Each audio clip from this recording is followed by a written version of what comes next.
From this height, the earth seemed to suffer from an unwillingness to die. Skulk flew through the air, tethered to the man with hammers for hands. The bird's eye view gave the beast a unique look at the world that kept smashing him to bits, reforming him, and spitting him back out. Waste and oil strangled the terrain. Garbage steamed as it dissolved in bubbling ooze that blanketed the landscape in giant, greasy, poisonous lakes. Yet tiny plants stubbornly pushed their way through the muck, through the metal, through the plastic, only to be cut down by the more sentient lives of the planet. They continued the futile attempt anyway.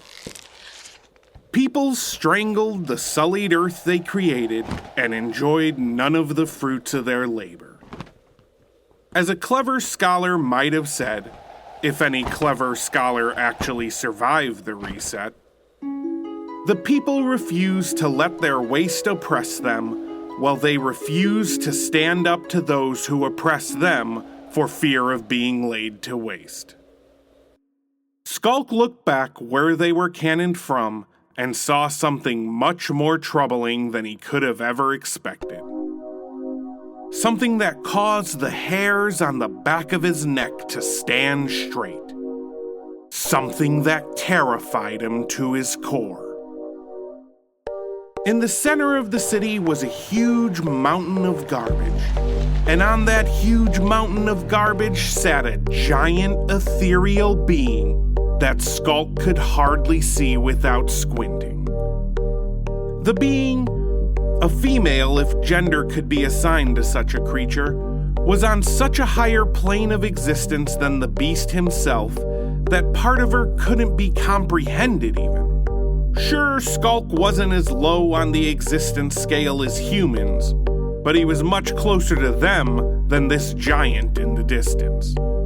In her formal crimson evening gown, with a bright white bag over her head, she lifted her arm, palm up towards Skulk, and crushed her fingers tightly into a fist.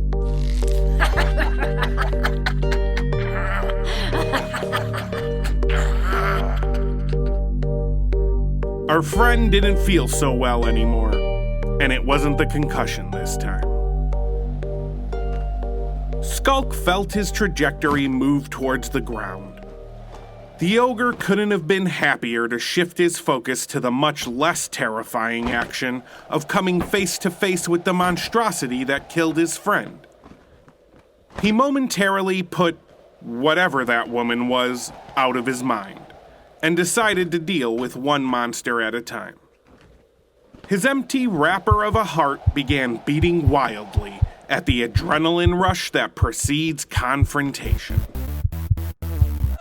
Hammerhands was already at work in the small nomadic village Skulk was quickly closing in on. Splat, splat, splat. Like a greedy child holding two mallets at a whack-a-mole, Hammerhands delivered all varieties of justice at an impossible pace.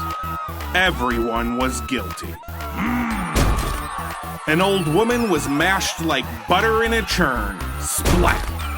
A young woman burst like a zit against the ground. Splat. Hammerhands turned a child, an old man, and a younger man into a human puddle in the wet mud. Splat. Skulk detonated with rage as he crashed into the village center.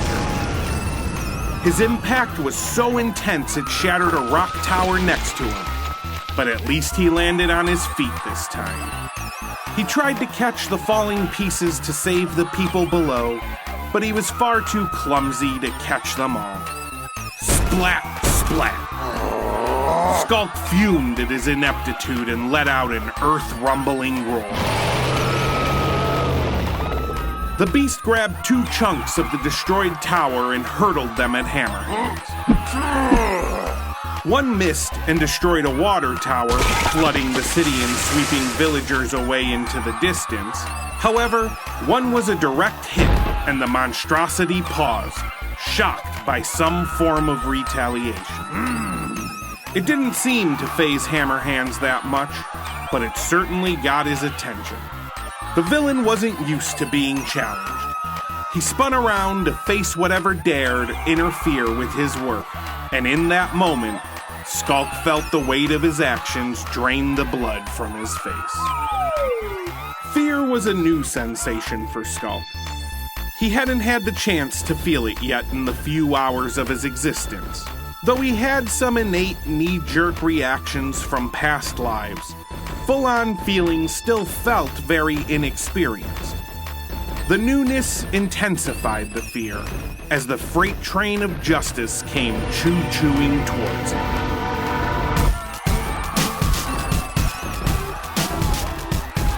Having no knowledge of how to defend himself, Skulk wasn't sure what to do. He decided to put one hand over his face and one hand over his junk and hope for the best.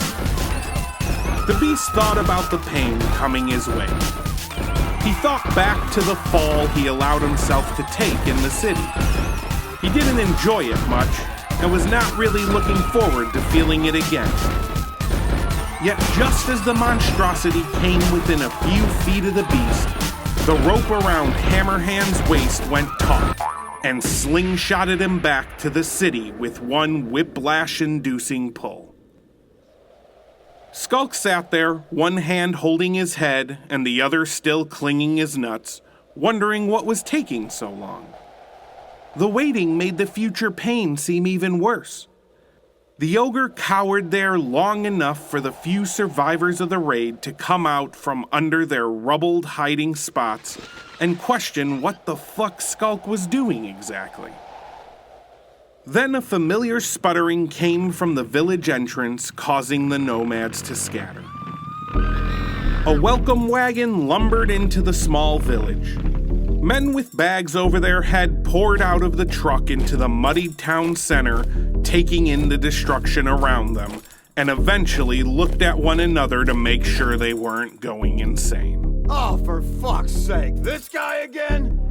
The leader barked at the others to search the grounds for survivors and to ignore the idiot ogre standing in the middle of the ruins.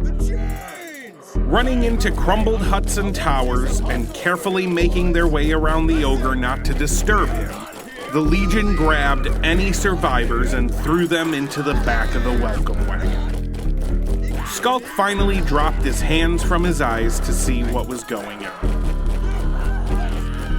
He loosened up as his fear slowly subdued, but having had such a fit of cowardice, the ogre was remarkably sober in trying to assess the situation. He gently tried to get one of the bag-headed one's attention to gain some insight into what was going on. But by this time, it was as if the ogre weren't even there. The bag-headed men whizzed past him in search of new citizens for their city.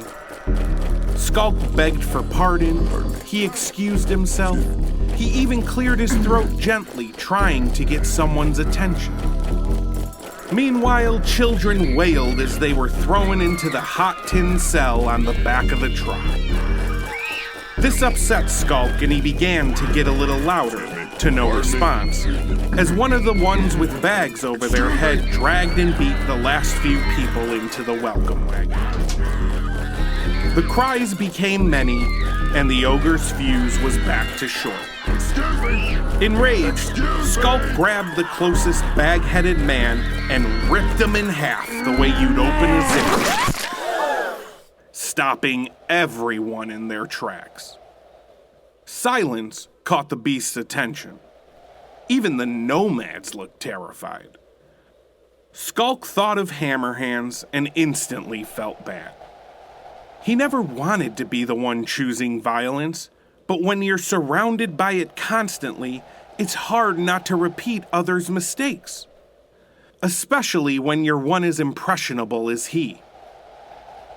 Ever so slightly calming himself down, he snatched the closest man by his chest and lifted him to his face. City.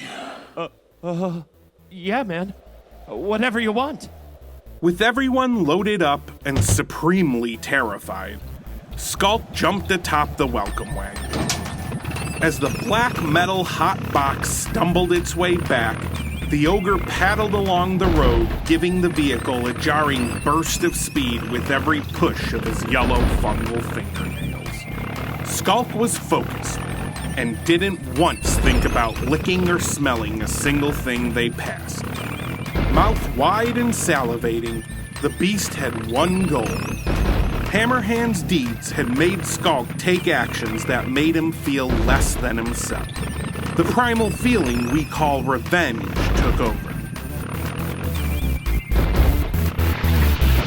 They arrived at the gates in no time at all, and the speed of their endeavor melted the engine through the bottom of the truck. Before the entrance could even be skidded open, Skulk catapulted himself off the roof of the truck, crushing its top, and sadly some of the people inside, sending him over the tall walls of the city. The crunch of the hot tin roof muffled the yelps of the unexpected pancake. He plowed his way through the trash-filled streets towards the reel of rope last attached to Hammerhands. Quickly, Skulk arrived at the not-so-trash-filled streets, then the concrete streets as the booms got louder. The ogre frenzied, angry at the world, angrier at knowing how much was wrong with it. Skulk spotted the spool the villain was attached to and followed the rope into a row of boom tubes. There he found his target, again about to be loaded into another firing tube. But Skulk had the jump on him this time. Before the hatch could close, Skulk crashed into Hammerhands, blasting the tube through the other side of the firing tube. The competing forces of will smashed against the great wall of trash, raining garbage on top of them. Skulk sat atop Hammerhands, face pushed against his beakish nose as the monstrosity chuckled. Why? Why? The only response was a muted laugh followed by muted coughs. Skulk pulled down the collar hiding Hammerhand's face and recoiled at the revelation. The monstrosity's mouth had been sewn shut in a permanent smile. The muffled giggles persisted. Skulk was blinded by a violent flash of white light. He couldn't tell if he rolled over onto his back or if he was forced to, but as his vision faded into darkness, he caught a marvelously giant outline in blood red and white on top, holding a grayish metal bar. You will make a great example yet again. Alas, this was a life where he met Lady Baghead as well.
my god, I'm so hot!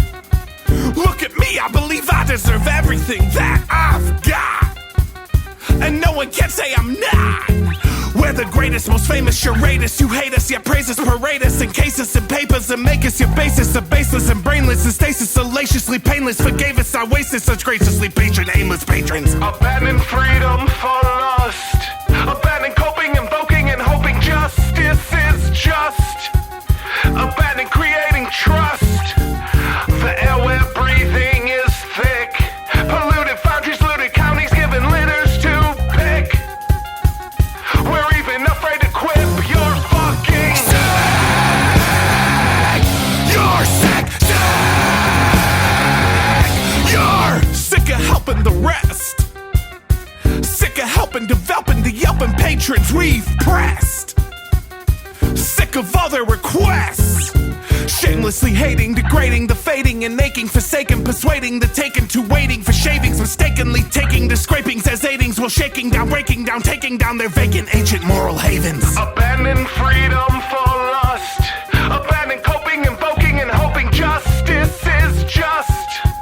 Abandon creating trust. The air we're breathing is thick. Polluted foundries, looted counties, given litters to pick. We're even. You're fucking sick. You're sick, sick! You're sick, sick! Like the disease you are! You're sick, sick! You're sick! You're sick! You're sick! Justify your hoarding! Justify your illness! Justify your madness! Justify! You're sick!